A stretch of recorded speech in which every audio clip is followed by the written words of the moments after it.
Hey guys, welcome back to my channel. My name is Jimmy and this is my art life. So for today's episode, usapang Sakura Jelly Roll pa rin tayo. At sasagutin ko yung mga tanong nyo about saan ko nga ba ginagamit itong mga jelly rolls na to at kung paano. Kung mapapansin nyo rin, hindi masyadong marami yung jelly rolls ko. This is because alam ko na yung mga kakailanganin ko with my artworks, kung anong kulay, kung anong effects, at paano ko sila i-combine to make new colors and effects. So I have here Jelly Roll Moonlight in yellow, and then yung classic Jelly Roll in white. Ito, marami din akong pinagagamitan nito. And then yung Stardust, which is glittered. And then yung gold shadow and silver shadow. And from our previous episode, kung napanood nyo, nag-swatch tayo ng mga Sakura jelly rolls and pinakita ko sa inyo how it would look like on white paper and how different it would look when used on black paper. So today, ito naman, iba naman tayo, parang swatching din pero it's more on practical uses. And as you can see here, meron tayong iba't ibang klaseng paggagamitan ng jelly rolls natin today. We have illustration there and word art on black paper and also calligraphy on white paper. Alright, let's start. And first up is illustration. As you can see here, mukhang okay naman yung illustration. It has shade, it has color, pero medyo parang may kulang. So, dyan na papasok yung mga jelly rolls natin to give it more effects and make it more lively. So, gagamit tayo nitong yellow moonlight and white classic jelly roll.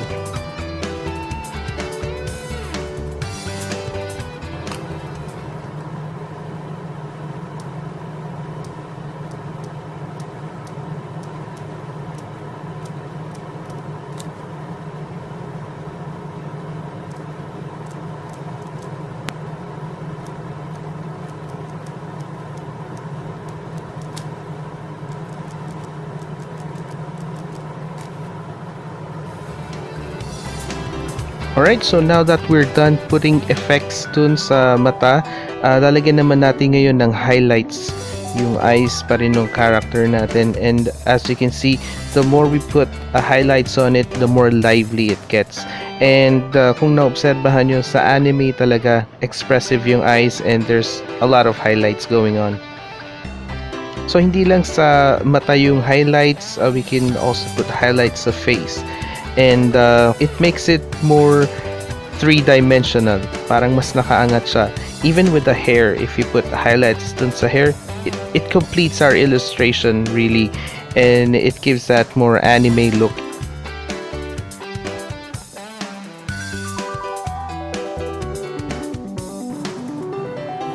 Okay, and now we're done with our illustration. And kung makikita nyo, mas lively na siya ngayon, mas parang three-dimensional and mas anime na anime yung look, diba, with all the highlights using just the Sakura Jelly Roll yellow and white. So now let's go to our calligraphy on white paper and meron tayong tatlong words, peach, blue, and brown. At yung mga calligraphy words na to, ginamitan ko siya ng brush pen markers and ipapakita ko sa inyo how the Jelly Roll Moonlight na yellow will react to markers kapag ginamit mo siya on top. Let's start with the word peach, and kung makikita nyo, since yung Sakura Moonlight are halos neon, so litaw na litaw yung pagka-yellow niya over the peach color nung word na to. And next naman is dito sa word na blue. Since nga brush pen markers yung ginamit, so inks siya, and nagbe-blend yung ink nung Sakura Jelly Roll Moonlight dun sa blue na ink and it became a bright green. So dito naman sa word na brown, green din pero it's a different shade. It's more olive and ang galing talaga ng effect nito. Kaya gusto kong ipakita sa inyo today. So let's go ahead and finish this up. And yeah, konti na lang and we are done. And as you can see, 3 words, isang kulay lang ng Jelly Roll Moonlight, which is yung yellow, pero iba-iba yung naging shade ng color niya dahil nag-blend na siya dun sa ink ng brush pen marker. Okay, and yung next naman is the word black, of course also in black ink, at gagamit tayo nitong Sakura Jelly Roll na gold shadow. And yung gold shadow is metallic, and normally if we use it on white paper, nagkakaroon siya ng black outline tapos gold yung gitna. Pero since we're using it on black ink, so hindi niyo na makikita yung black outline niya, pero kung mapapansin nyo, litaw na litaw yung pagka gold nito. Ang ganda nung shimmer, di ba? Alright, so let's now work on our last word, which is magenta. And para sa akin, yung word na magenta sounds like parang magic and all that. So, ito naman ang gagamitin natin. This is Stardust. And ito yung clear lang na Stardust. So, walang kulay yung ink niya. It's parang transparent gel lang. Tapos, puro glitter lang yung dinidispense nung pen na to. At dahil nga clear yung gel niya, so it doesn't change the color nung kung ano pa man yung pinagagamitan mo, kahit na watercolor pa yan o marker, hindi rin siya magbe-blend or anything. What happens is just puts yung glitter on top.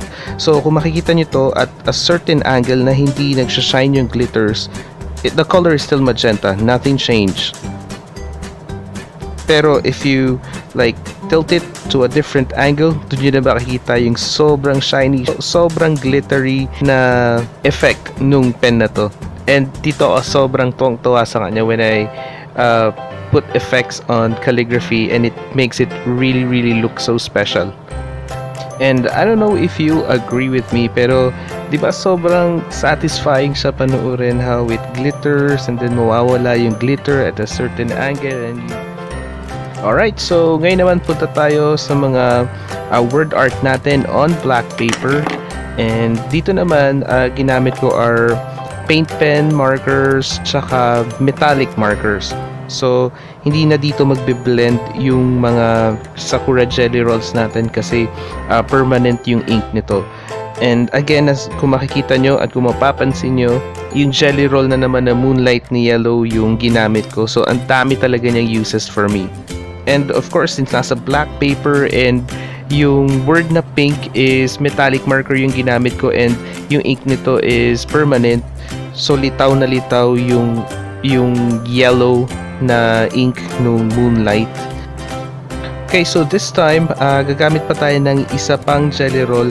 So magko-combine tayo ng dalawang jelly roll effects on one word. And this time gagamit tayo ng Stardust, pero unlike dun sa Stardust kanina, this is a blue Stardust. Iba rin talaga yung effect kapag yung pinagpatungan niya is yung ginamit mo permanent inks. Like nga sabi ko kanina, tong word na pink na to, metallic marker yung ginamit ko, so permanent yung ink niya and hindi nagsisip in yung ink nung blue Stardust and yung yellow na moonlight. Okay, so let's go to our next word, which is yung purple. And gagamitin naman natin dito is yung jelly roll na silver shadow. So tulad to kanina nung black shadow, and kapag ginamit mo to on white paper, silver yung gitna, tapos nagkakaroon siya ng blue na outline sa gilid. Pero since black paper nga, ang makikita nyo lang dito is yung silver, pero yung blue ink niya is lulubog na siya dun sa black paper, so hindi nyo makikita yung blue outline. So yung effect lang na ginamit ko dito is simple. It's just an outline over the word purple, and gagamitin natin yung blue Stardust ulit, and we'll put it over dun sa word na purple, pero this time medyo subtle lang yung lagay natin, sa gitna lang, just to give it that little shimmer and make it a little bit more special. So yan na siya, and kung makikita nyo, simple lang pero ang ganda tingnan, di ba? Litaw na litaw talaga yung word art na to. And tulad sa in-explain ko kanina, if you use yung clear na Stardust, it doesn't change the color. At certain angles, yung color niya will remain the same. Pero dito sa blue na Stardust, kinukulayan niya yung surface, since yung ink nito is blue with glitter. Okay, so for our next word is matcha. And dito puro highlights lang yung ilalagay ko. And ito, as you can see, it's the Sakura Moonlight in yellow. Tapos nalagyan ko lang siya ng highlights. And by the way, yung ginamit ko pala dito sa word na matcha is acrylic paint pens. So again, yung ink nito is permanent. So yung yellow na ink nung Moonlight, it will not blend over dun sa ink na nasa ilalim niya since it's permanent ink.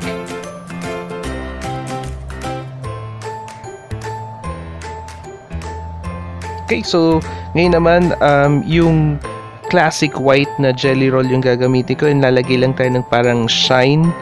And this really reminds me sa donut ng Jayco, yung matcha donuts nila, parang ang sarap kainin.